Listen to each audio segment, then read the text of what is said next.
গাজলে টোটো উল্টে আহত হলো 5 যাত্রী। গাজলে মেন্দিপাড়া এলাকায় বাঁচাহার এলাকায় ঘুরতে আসার সময় টোটোটি নিয়ন্ত্রণ হারিয়ে উল্টে যায়।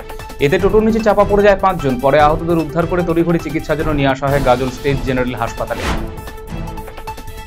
মহাসপ্তমী সন্ধ্যায় কালিয়াগঞ্জ শহর তৃণমূল যুব কংগ্রেসের উদ্যোগে জলছত্র এবং নিঃশুল্ক প্রাথমিক চিকিৎসা কেন্দ্রের উদ্বোধন করলেন তৃণমূলের জেলা সভাপতি কানাইলাল আগরওয়াল। বুদ্ধিবাজার এলাকা উদ্বোধনী অনুষ্ঠানে উপস্থিত ছিলেন জেলা যুব তৃণমূলের সভাপতি কৌশিক গুণ, কালিয়াগঞ্জ পৌরসভা প্রধান রামনিবাস সাহা, প্রাক্তন বিধায়ক তপন দেব সিংহ সহ অন্যান্য নেতৃত্ব। পুজোর দিনগুলোতে দর্শনার্থীদের সুবিধার্থে পানীয় জল এবং প্রাথমিক চিকিৎসা সহায়তার উদ্দেশ্যে কেন্দ্রের উদ্বোধন করা হবে। ইটাহার শহরে ঐতিহ্যবাহী উল্কা ক্লাবে দুর্গাপুজোর সূচনা হলো মহাষষ্ঠীর রাতে। এখানকার পুজো 60তম বর্ষে বহিরাগত শিল্পীদের দ্বারা প্রতিমা, প্যান্ডেল এবং আলোকসজ্জায় সাজিয়ে তোলা হয়েছে। পুজো বিশেষ আকর্ষণ।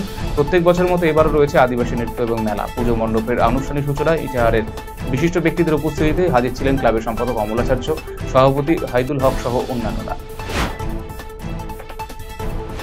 মহাসপ্তমী পুণ্যতিথিতে গাজল শালবোনা শ্রী চৈতন্য অনাথ শিশু সেবাশ্রমে খুদে পড়ুয়াদের হাতে পড়াশোনার সামগ্রী তুলে দিলেন গাজলের বিধায়ক চিন্ময় দেব বর্মন। উপস্থিত ছিলেন শ্রী চৈতন্য অনাথ শিশু সেবাশ্রমের সেবায়ত পতিত পাবন ব্রহ্মচারী সহ অন্যান্যরা।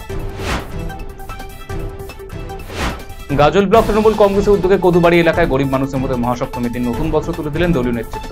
শারদোৎসবের মধ্যে দুস্থ মানুষদের মধ্যে একটি আনন্দ পৌঁছে দিতে এই মানবিক উদ্যোগ। গাজল 1 নম্বর অঞ্চলের প্রায় 2 শতাধিক দুস্থ পরিবারের হাতে নতুন বস্ত্র তুলে দিয়েছেন গাজল ব্লক তৃণমূল সভাপতি রাজকুমার সরকার, যুব তৃণমূল সভাপতি সুরজিৎ সাহা সহ অন্যান্য নেতৃত্ব।